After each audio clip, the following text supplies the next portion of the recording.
BeaverCountyRadio.com. 5, 4, 3, 2, 1, 0. All engine running. Rush Hour is just getting started on Beaver County Radio. It's time for Driving in the Fast Lane with Frank Sparks. It's the show that talks about what's happening in the news, locally, regionally, and nationally. There will be guests, and Noah Haswell will have the news of the top and bottom of each hour. You're in the Fast Lane. And now, here is the host of the show, Frank Sparks.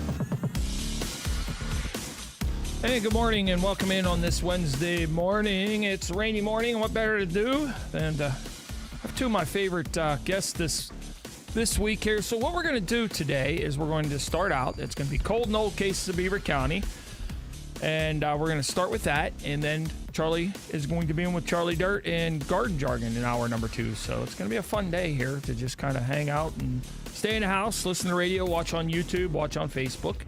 But today, in cold and old cases, we are going to discuss the Sarah Boehm case. And joining me this morning in studio is Andy Gall, who's with me each and every month, along with Kristen Dorcher.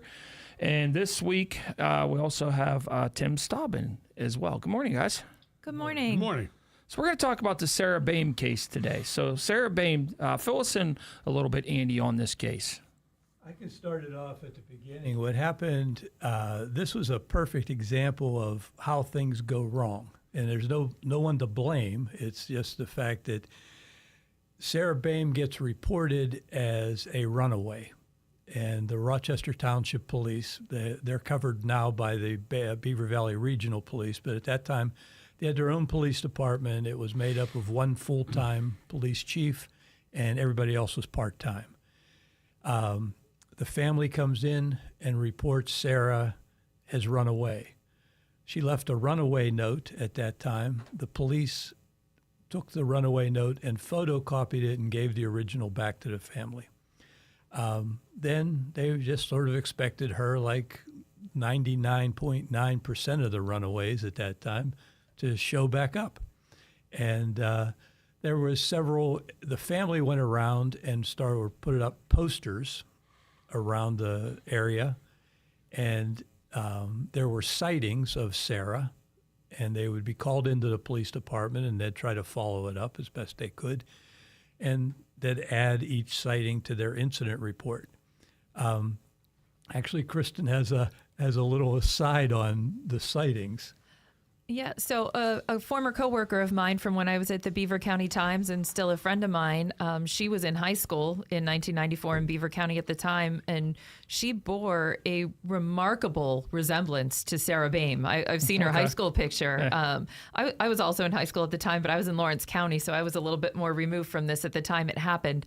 But she talked about when this kind of resurfaced a number of years ago about how she kept getting mistaken for Sarah Boehm. So probably some of the calls that Tim and his team followed up on might have had to do with her because she looked very much like Sarah. So it was there were quite a few of those. No. So what had happened, she gets reported missing in 1994, but in July of 1994, in late September of the year before, in Rochester Borough, which are two separate police departments, Eddie Howe, who just retired as a district justice, but he was a Rochester policeman, and he gets a call that Sarah reported that someone tried to abduct her when she was leaving the church area.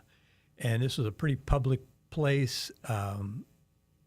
Eddie looked into it. They did a composite, which is what they did back in the 90s, had her make a composite drawing. It went on the news. We have a video of her on Channel 4 News reporting how she was allegedly almost kidnapped. But we still don't know if that's connected, and you'll find that out as we go on, because what we find out much later from the family is that there were a lot going on in their family at that time. Sarah's mom and dad were splitting up or had just split up. There was some alcohol issues in the family. It was not a good situation, even though the Boehm family as a whole are wonderful people. And actually, I sort of feel bad about how badly we treated Jack and Phyllis when we got involved in this thing. I know right now, actually, Kevin Boehm, Sarah's uncle, is listening to us because he made sure getting in touch with me to make sure what it was going to be on and what time. But anyway, so Sarah, we have this attempted abduction, then she disappears, but everybody's just expect her to come back, especially with all these reports that she was being spotted. We don't find out anything more from Rochester Township. They're handling the case until one of the deputy sheriffs, Joey Cogan, who was a lieutenant in charge of the warrants detail, went to a training about missing people, because what was happening all over the country, if you know about the Green River killer, that was going on at the same time. Okay. And this was finally coming out that people were kidnapping runaways, prostitutes, at-risk women at all times, and people were killing them, okay? So Joe comes back, and we enter her, and we go up to Earl Gardner, the chief in Rochester Township, and the family. They enter Sarah in as into the missing person, the National Center. Now, how long after was this? After she was actually missing? This is a couple of years. Okay. And so, and that's because, and they said, and Earl told us, I'm getting all these sightings. She's around somewhere. I think she's hiding out, all this. So there still wasn't an extreme amount of concern. So then I get called from Sergeant Kelly Hogan of the Beaver Police Department. I used to do all the child abuse investigations, child sexual assault. Kelly wanted me to interview a guy with him because his step-granddaughter had left a note under her pillow that said, and she wrote the note to Britney Spears and the Backstreet Boys. Okay. But the grandmother finds the note, and she says that there's somebody molesting me, and I don't want to happen to me what happened to his granddaughter or his daughter. So we call in this guy. I told Kelly I'd meet him at the police station. The guy comes in, and it's Jack Boehm.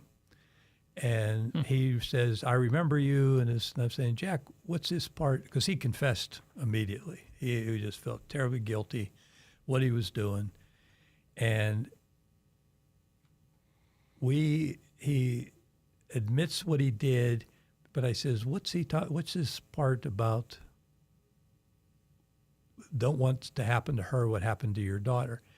She says, Andy, we've never found Sarah. He says, we've been trying and all this. So that's when I figure, personally, at that time, that Jack Boehm had something to do with this thing. We come back, and I go back and talk to Earl Gardner, and he tells us that he gets all kind of tips from the National Center, but a lot of them don't even make sense, and he's got a box full of them. Well, I went to the district attorney at that time, and they said, go ahead, get involved in this. So I drug in my good friend, Tim Staub. Okay. Who, Tim used to be the Beaver Falls police chief and retired from there, came as a county detective.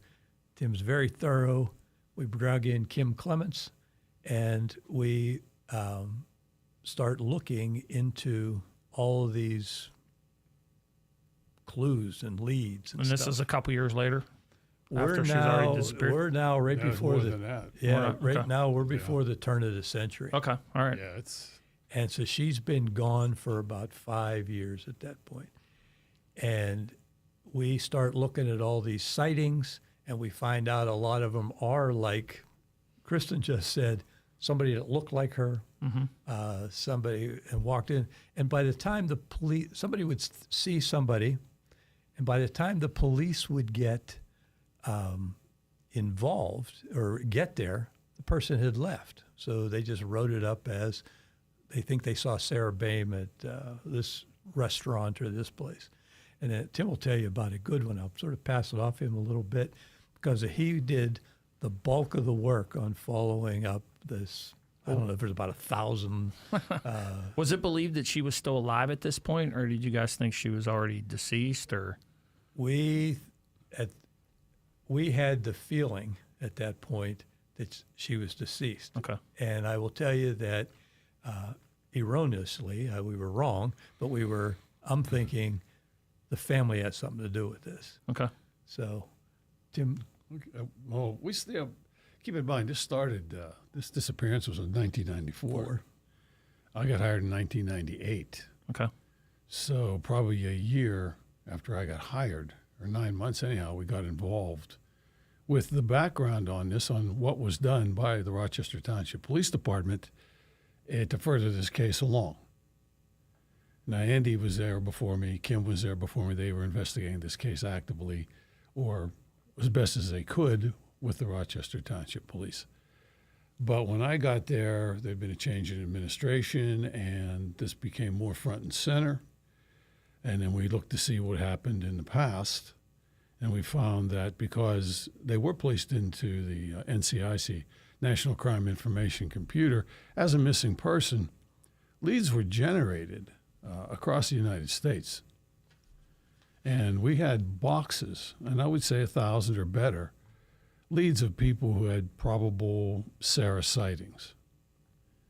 So in response to that, these leads need followed up. So we ended up using the County Detective Bureau, and we also used 911 personnel.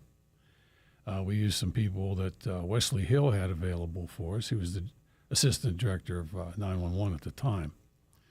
At the time he was. At any rate, we started like a phone bank in the Emergency Operations Center at the old train station in Beaver. And on this phone bank, we just spent days calling people, calling back on leads, calling people who had sent in to the Rochester Township Police Department probable Sarah sightings going back 4 years or better. So, and these were actually national. We were calling from Beaver here all across the United States, probably to close to all 50 states or 45 of the states where somebody may have seen Sarah Boehm. So this took us a while to do this. It took us a good week or so, and then calling back and following up. And the hard part about this is when you have a case that's been around for that length of time, you've got to get the missing persons bureaus and some large police departments interested in this again. So basically, this was the kind of thing where you sold the problem to them. We need you to go to this address, even though it was put out X number of years ago. We'll send you photographs. See if this girl's around the area. Would you do that for us? I know you got to understand these people, law enforcement in these other cities, they have ongoing cases all the time. We do too. So they're taking their time off on a 4-year-old case or so to do something for us. And I got to admit, our cooperation across this country on all these leads was fantastic. The law enforcement was interested. They went out. We ended up getting feedback on a lot of these. All of them, unfortunately, we were able to dismiss as erroneous sightings, or it could be possible, but it wasn't it. But that takes time to do. right. And so that's how that worked out there as far as that goes. As far as the sighting, we'd heard that other people had seen Sarah Boehm at various locations in Beaver County. However, the one I'm speaking about was at the old Deer Lane Grill. Myself and Detective Kim Clements at the time, we were detailed to go over and check out a possible Sarah sighting in there.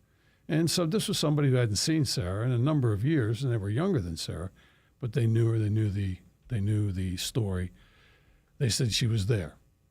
She came in to, see about getting a six-pack or something there at the bar, or food or something. Anyhow, she wanted to make a transaction. So we went in there and checked it out, talked to everybody there, everybody around there and everybody else, looked at the video. There was video from the bar. It looked similar, but it was not Sarah Boehm. So these occurred too on I wouldn't say a frequent basis, but now and again, we would get somebody who would say, well, she was here at this time. We would check it out. this was all pretty new too. What we did, we needed help because, like he said, he set up a command post. We had a couple detectives. The sheriff's office gave us a deputy, Walt Atchison, who had been working there. He had been a state trooper, criminal investigator before he went to the sheriff's. Rochester Township Police gave us an officer, Jody O'Brien, and she was down there with us too. And so they covered a ton.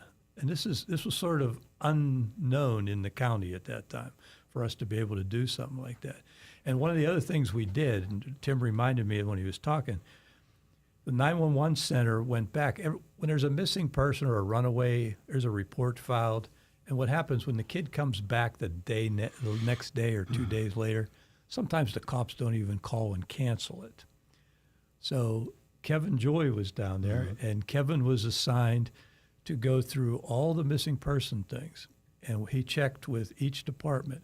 And it turned out no one else was listed except Sarah Boehm that hadn't been recovered or found and brought back. All right, 724-774-1888 or 843-1888 if you have any questions. When we come back, we're going to talk about the letter that was found in a room, and we're going to take a short break, and we'll be back with more right after this on Beaver County Radio. If you own a company or a small business, you might have considered advertising on radio. It's smart because radio is still the most far-reaching media outlet today. WBVP and WMBA can get you results. Get more information at beavercountyradio.com. Remember way back when you were young and the bus ride to and from school set the tone for what made your day special? School buses and vans have had a special place in the Fry family for 3 generations. At Fry Transportation, the student transportation industry is embraced as a tradition, privilege, and lifestyle. From the morning laughs on the way to school to the talk about the day on the way home. Memories you won't forget, just like the vintage football games aired each week on Beaver County Radio. Fry Transportation, caring for your children as they care for their own. We're talking with Art Cornell from Beaver Cemetery and Mausoleum. Art, tell us about the cremation garden at Beaver Cemetery. Our cremation garden is a very affordable burial option for families choosing cremation. Burial in our cremation garden provides a 62% savings over a traditional burial. Why do some families choose cremains burial over options like a decorative urn in their home? More people today are opting for something long-lasting. They want the ease and lower cost of cremation, but still want to memorialize their loved ones in a more permanent way. And your cremation garden gives them an affordable way to do this? Yes. In addition to a 62% savings over traditional burial, our cremation garden gives families a place to visit today and preserves their family heritage for generations. And everything your family owns at Beaver Cemetery will be protected by our Perpetual Care Fund. Friends, you can learn more at beavercemetery.net. Tune in for Spotlight on Seniors every Sunday at 11 a.m. Host Valerie McKelvey will highlight what's important to the seniors of Beaver County. Spotlight on Seniors is brought to you by the Beaver County Office on Aging and beavercountyradio.com. Rev up your engines. It's time to celebrate spring in a new way. Gnu's Body Works has everything it takes to make you the star of the show at this year's Car Cruises. It's time to restore that old ride to its former glory. Call on Gary Snare and his team at Gnu's Body Works with over 20 years experience. Gary cares about your car like it was his own. He can get your motorcycle ready for the road too, along with collision and general body repairs. So get ready for the happy days ahead and call Gnu's Body Works, 8th Street in Freedom. The views and opinions expressed on WBVP and WMBA are those of the participants and host. They are not necessarily the viewpoint of WBVP and WMBA, its staff, management, and advertisers. Thank you for listening to WBVP and WMBA. Building a future, sharing a dream, working together, we're on the same team. Our nation is celebrating the 250th anniversary of the signing of the Declaration of Independence. This document granted freedom for all citizens in the form of having the basic rights to life, liberty, and the pursuit of happiness. This is Andy Dengel from Freedom United Federal Credit Union. It's time to celebrate the freedom we all enjoy. Remember, it's freedom that makes life worth living, and we are proud to carry on that name. Let freedom ring was a battle cry in the beginning days of our nation, and it's still true 250 years later and continuing. And because of what we do every day, there will be freedom in your future. Happy birthday, America. From Freedom United Federal Credit Union. Member NCUA, Equal Housing Lender. Your success.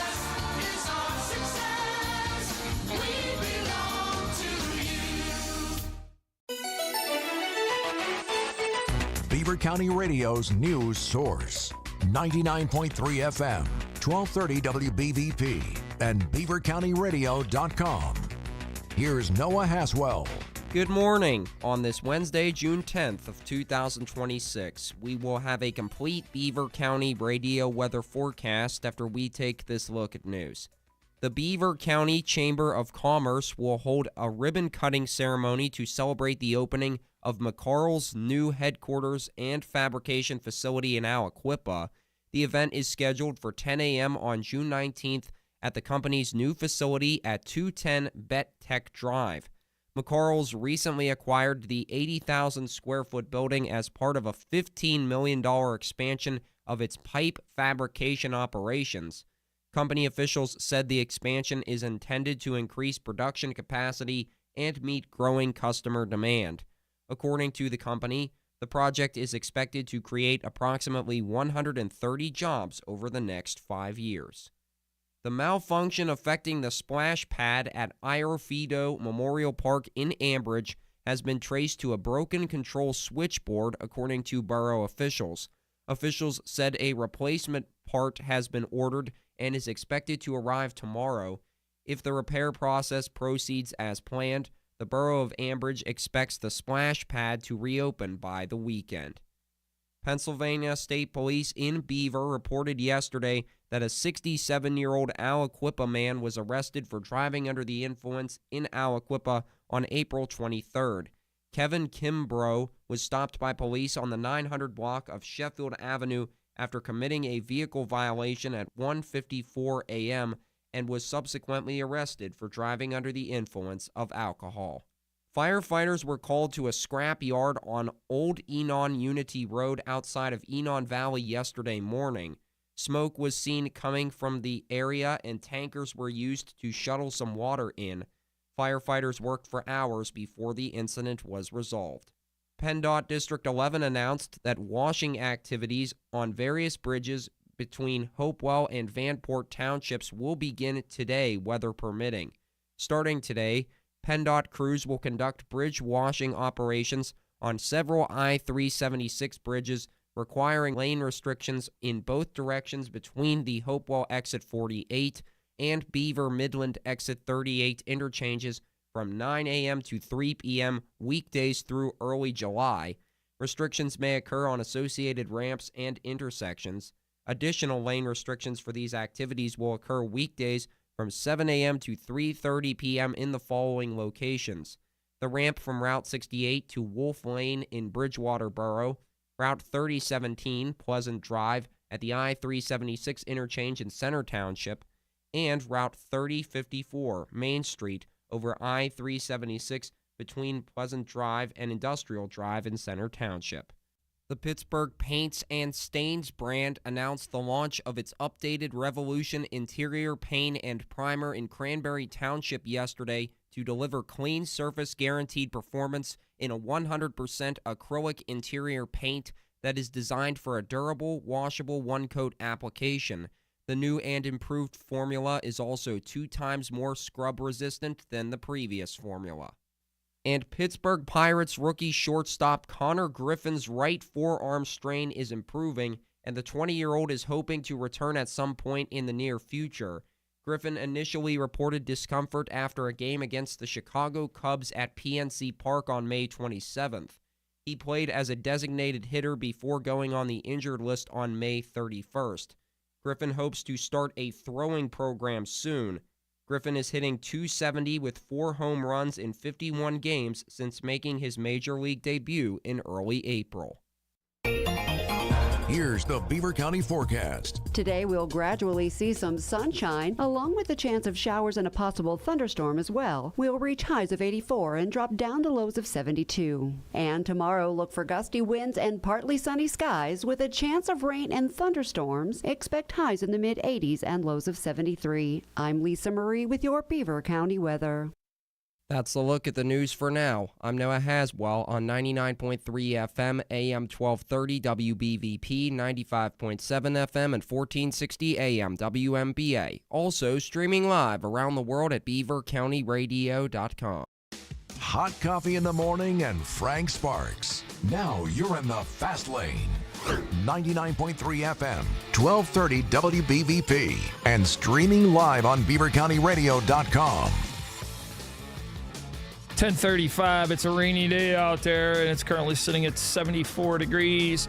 Visiting in hour number 1 this morning, it's the old cases and cold cases of Beaver County, along with the Beaver County crime solvers. We've got Andy Gall that's here, along with Kristen Dorschner, and also Put freedom in your future. Freedom United Federal Credit Union in Rochester. Let's get that out of there. All right, and Tim Staub's also here with us as well. We're talking about the Sarah Boehm case this morning. And we left off talking about some of the sightings and things like that. So let's pick up talking about the letter that was found in her room. One thing we should is, because the letter is what becomes important right after Detective Kim Clements finds out that Sarah Boehm is probably in Portage County, Ohio. Okay. We're still following stuff up. She gets on what's called the Doe Network, and Kim's very diligent. She's looking at this thing, and she sees a sketch of a body that was found at Berlin Lake in Portage County, Ohio. Okay. She's looking at that. The family had given us some pictures of Sarah before she disappeared. We had a picture of her as a cheerleader. And I remember, I don't know if you remember, Tim, but I remember Kim coming out of her office and showing me these two pictures side by side. And she says, "I think this is our girl." Now, we had a few of those ups and downs over the period of time. So she calls Portage County Sheriff's Department and gets a detective out there by the name of Baylog, who says, "No, it can't be her. I saw a same similarity, but I called the police chief in Rochester Township, and he says, no, she's been spotted many, many places." And Kim says, "Forget all that right now. We've followed up all these things, and she has not been spotted." So that starts us really, now we think we have a murder investigation. So how could they tell, I mean, because that was skeletal remains that was found. How were they able to determine what she looked like from those remains compared to the picture that you guys had? I believe there was a reconstruction. Was there a facial reconstruction? Of the bones. Plus, there were hair. There was hair. Right. And the hair kind of matched. And so it was a sketch made up by that's what it was. Somebody out there in Portage. That started a whole new thing. The weird thing is the sheriff's department in Ohio is different than the sheriff's department in Beaver County. So when we call the sheriff's department, they don't want to talk to the detectives. They only want to talk to the sheriff's office. So we had to have a deputy go with us the first time or two so that we could get them to work with us. That group of deputies were a little bit difficult to work with. They've got a great people out there now, and we're still working together with them. But so the letter comes out, and that's we had Kim actually comes to Kristen to put it out. Yeah, and it's not uncommon in cases for investigators to withhold information so that they can use it, right? If they get someone who comes along and says they know something, they want to have pieces left behind that haven't been made publicized so that they can try to figure out, is this person legit? Are they telling us the truth, or is this something that they just heard in the news? So a lot of times evidence isn't always made public right away.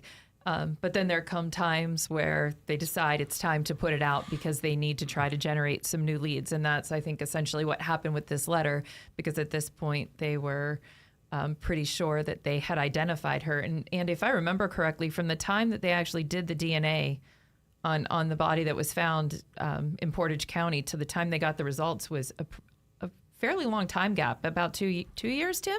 I would say it was 2 years anyhow. 9/11 had occurred. Right between. Between that. Okay, I gotcha. So the FBI's DNA facilities were used in other places. They were needed for 9/11. And so ours, priority-wise, went down toward the bottom of the list, I would assume. because it took quite a while. And then we checked back, and checked back and so forth. But, we get there eventually, and eventually we did get DNA match, and eventually it was identified positively as Sarah Boehm. Part of the thing also was Mom, Phyllis Boehm, did not want to give her DNA for a match. Now that could make you suspicious. Yeah, I and was by gonna the say, look why? on your face. Yeah, why? But when you really got to know, because that was something we're thinking the family, we're going from Jack's the suspect. Mm-hmm. Jack didn't do it. Phyllis is the suspect. Phyllis didn't do it. Mason was the suspect, her brother. Mason didn't do it. The idea was she didn't want to do it because if it matched, she would have to give up hope that her daughter would someday come home. That makes sense. It did. When she said it and you hear it come from her, it made sense. But she ultimately did give us the DNA sample. A little pressure from the rest of the family, I think. And so she gave it. It matches. We know it's that body. Now we're in Ohio. We released this letter because in this runaway note, all we had was a photocopy. And we do find out, but she wasn't hiding it from us. Phyllis had the original in her family Bible. Now, Phyllis and Jack are split at this time, but she has it in her family Bible, and she gave it to us. But when we look at it, and everybody who's listening knows what a photocopy looks like. Right.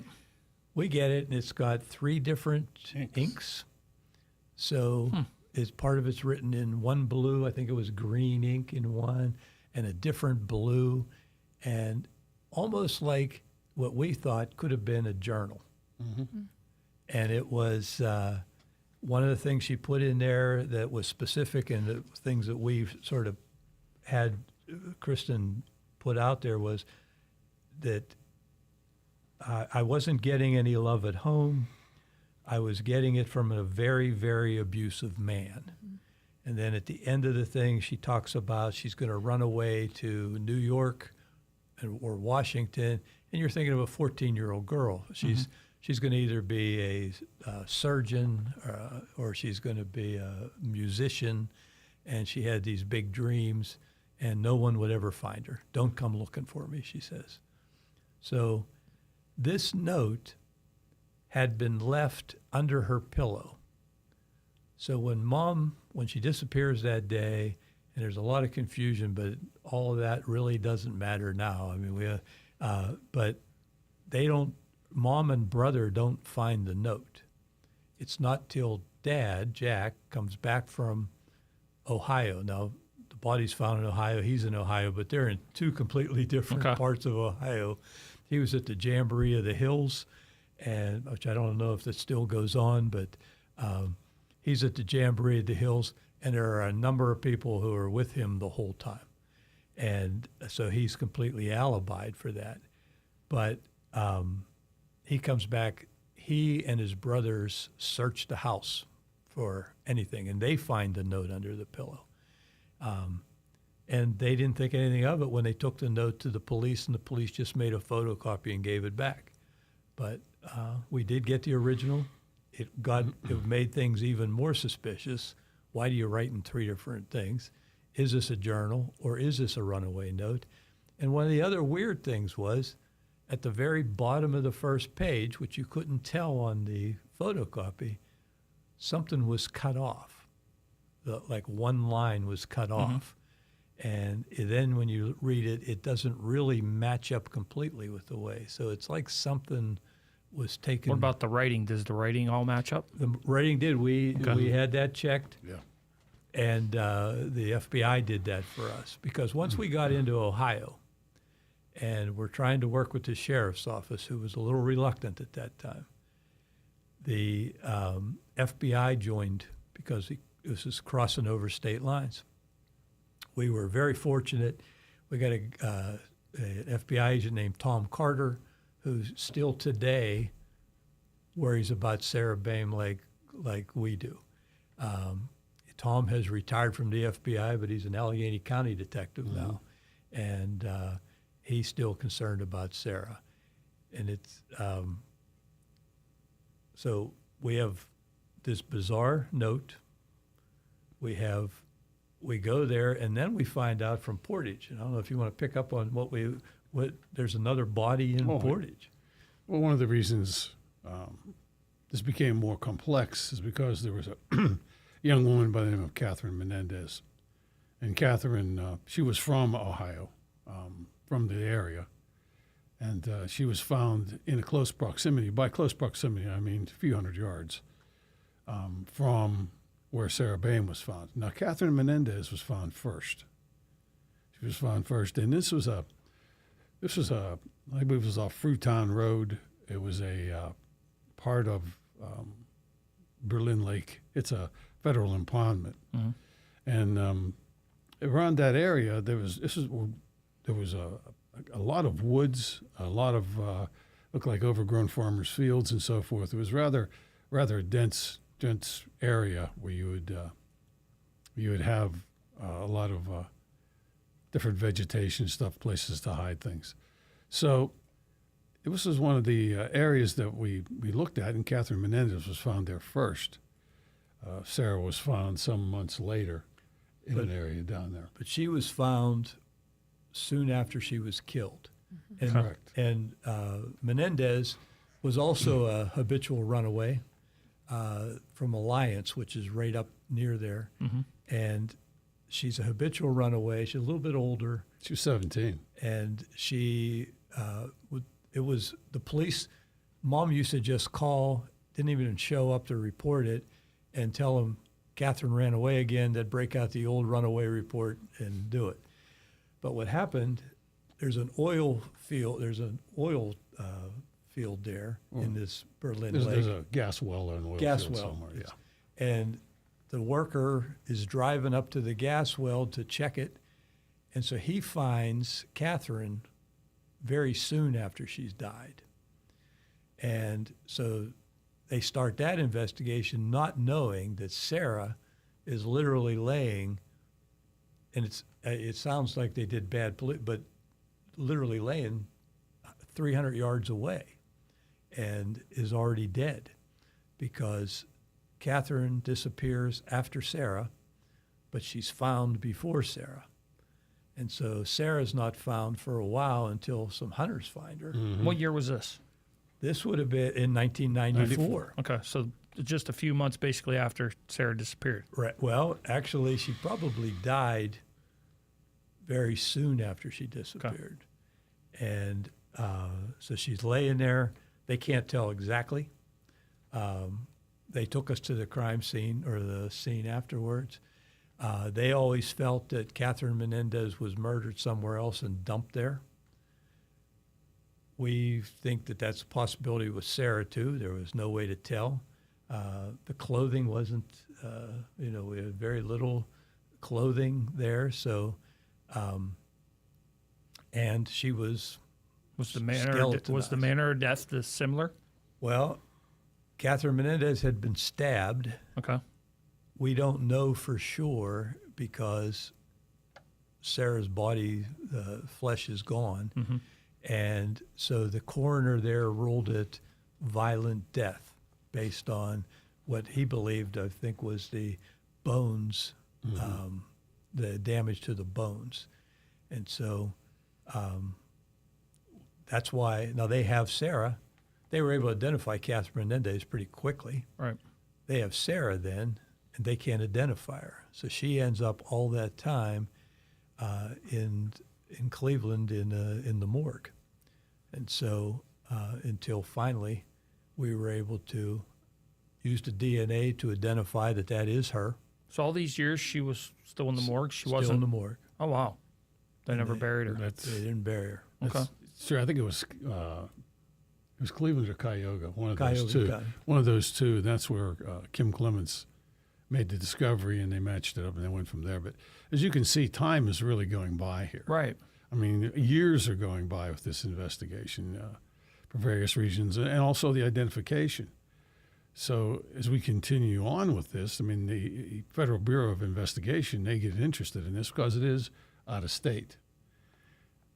Okay, something from Beaver County went across state lines. But then when you top it off with Catherine Menendez, who's also a juvenile, found in similar area under similar circumstances, yeah, you've got that. You've got attention now of the FBI. You've got attention of us. You've got state police attention. A lot of people are interested in this case, but the primary investigators, Beaver County and the sheriff's office, but then the FBI come in and they apply their resources, which they have a lot of resources we don't have. So it's sort of morphed into a joint investigation between the three agencies. Now, do you guys feel that the two murders between Menendez and Boehm were related or done by the same person? I'm not myself personally. I'm not going to speculate as to that. Okay. This case is still an ongoing case, and of the people that we looked at and people we either found were possibly persons of interest in this case. Some have been since cleared in this case, but at this point, this is still an ongoing investigation. This has not been solved yet, and we're going to continue until it is solved. But the things that we had to go through to get to this point this was probably the longest investigation I've ever done. I mean, start to finish. I mean, not finish, it's still open until my retirement. It's been a long investigation. But and it can bring you up to further if you want. Well, going back to that question, and that's the magic question, is are they related? And all the investigators debated back and forth. They're probably not related, but there are so many similarities, they have to be related. And we fight with that all the time. Now, right now, because what happens, Tim retired, I'm still there. So I draw in a couple of the new people, and we brought in Danny Viscuso, who's now left the office because he's a district justice. And we bring in another retired police captain from Beaver Falls is Mike Kreider, who's still with the Detective Bureau. And Mike is still actively involved in this. We know because he stays in touch with Portage County deputies. The deputies there are much more forthcoming now. The FBI is still involved if we need anything from them. And but the Portage County people have come to they feel that they were not related. And they feel, and they actually, and this is no secret, they exhumed Catherine Menendez's body recently. And they are looking to try to recover DNA from possibly her killer. And that is, we don't know where it stands. At least I don't, because they're not going to talk to me anymore. I'm retired. Right. But I'm sure Mike Kreider is up to date on whatever's going on in Portage County, because Mike is just as interested in this thing as Tim and I and Kim Clemens and everybody else who had been involved. So how does a 14-year-old get from Beaver County, Pennsylvania to Portage County, Ohio? I'll tell you what Tim came up with. Tim followed the railroad trains.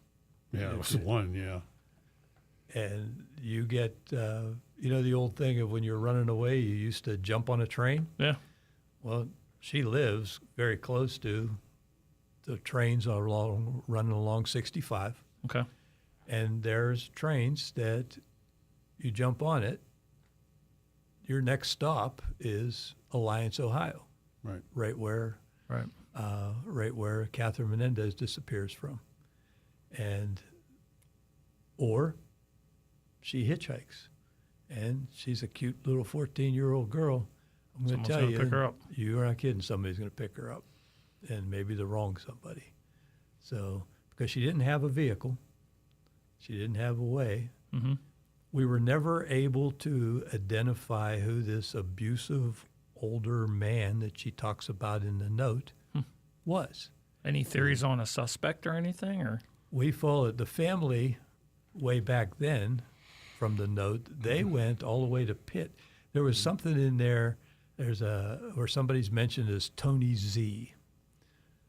Well, she went to school with a Tony Z, who happens to now be a Rochester Borough police officer, and it was not him. Right.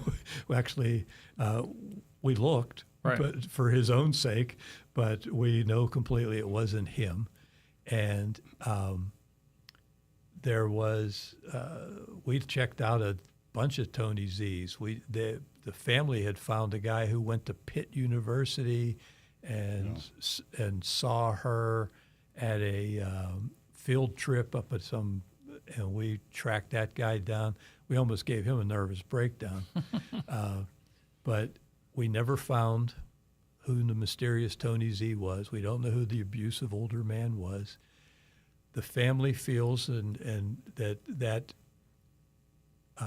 abduction attempt that she reported was to cover up bruises that actually came from this abusive older guy, and that she needed an excuse on why she was bruised. So she had mentioned bruising in the letter too, didn't I believe, if I remember correctly, she had made mention of, why does no one wonder why I have these marks, right? Marks and bruises. So that was referenced in the letter. So we always, there were a couple of people from Rochester that went to school around her time that we looked at very seriously. We looked at a lot of people very seriously. It calls the stuff we probably made, as far as just contacts with people, it was in the thousands. Wow. Yeah, over the years. It was definitely in the thousands. Contacts with people in Rochester, people we'd have to go see because they may or may not have information for us.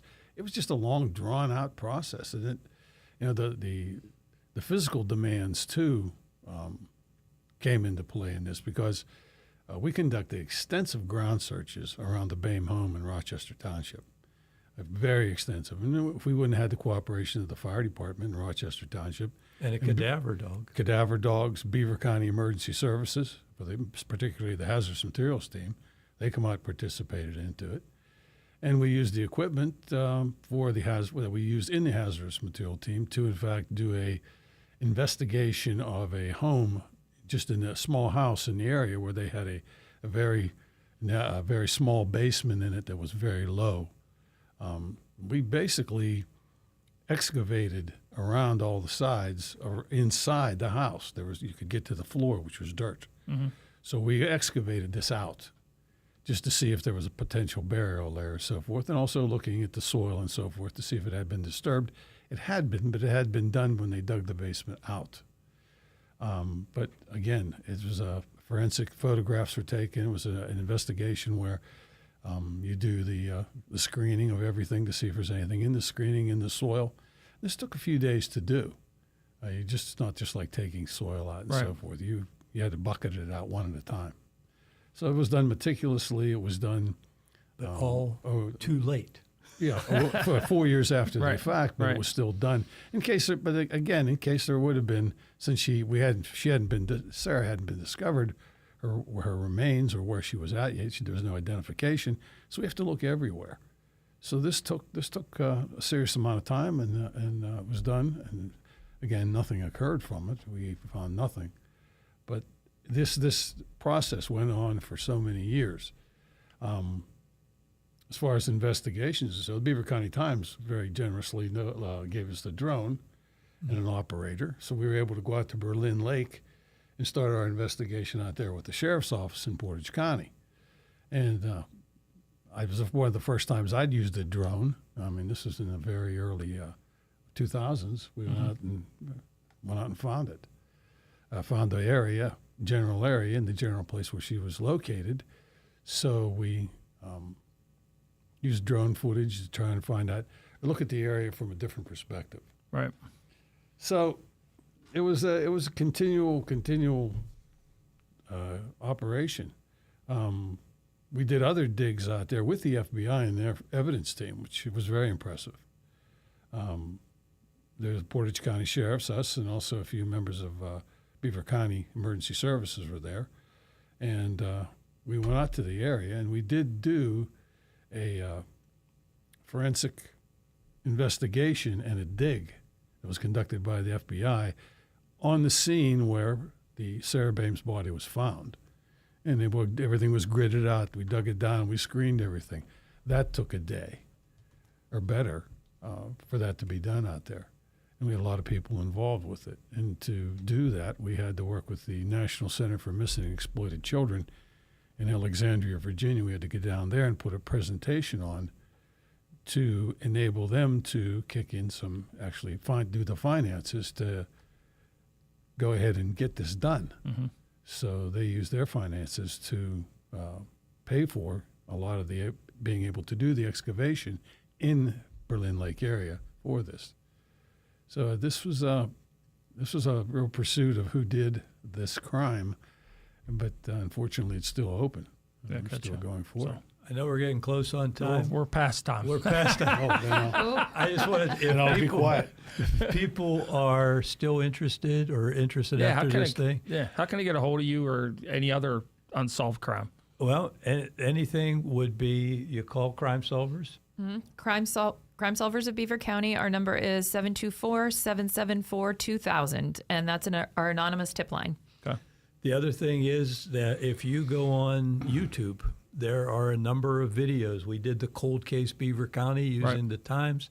That's on there. There's a lot of interesting articles there. And we're still on ID Go if you have it on your TV. Mm-hmm.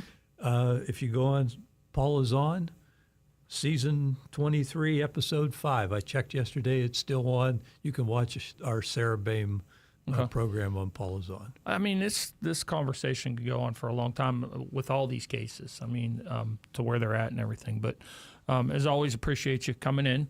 And then see you guys next month. Appreciate it. Thank you. Coming up next, it's news here on Beaver County Radio. And then it's Garden Jargon with Charlie Dirt. Time is running out. The serious